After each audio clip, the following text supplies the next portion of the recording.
François Hollande très en colère, ce couac de Julie Gaillet qu'il a eu du mal à supporter.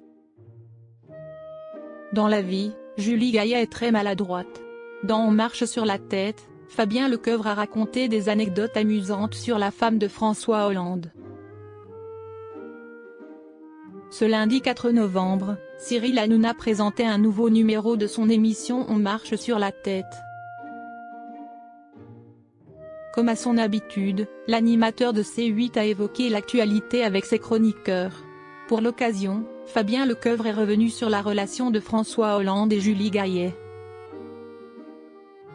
Alors que le couple est toujours aussi soudé, la comédienne de 52 ans a fait parler d'elle.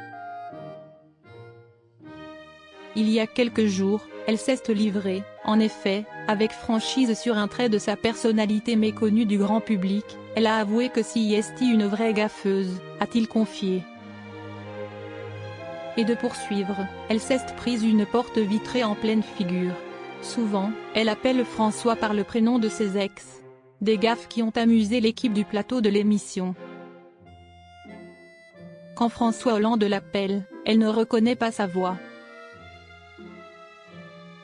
Mais une dernière révélation est encore plus surprenante. Quand François Hollande l'appelle, elle ne reconnaît pas sa voix, a-t-il dévoilé avant d'évoquer un moment étonnant au festival de Cannes où elle a cassé son talon et a monté les marches pieds nus.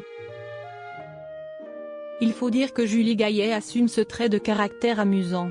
En effet, la comédienne qui semble si raffinée et passionnée, avait fait des confidences sur le sujet dans Paris Capitale. La maladresse de Julie Gaillet au quotidien. Pour nos confrères, Julie Gaillet avait reconnu être très maladroite au quotidien. Je suis la fille la plus distraite et la plus maladroite de la Terre. Une catastrophe ambulante qui se situe entre Pierre Richard et Buster Keaton, a-t-elle expliqué.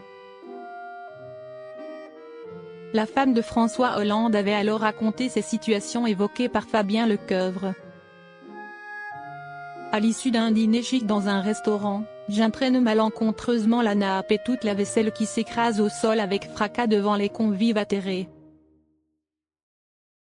Une autre fois à Toronto, je me prends une porte vitrée en pleine figure, manquant me fracturer le nez.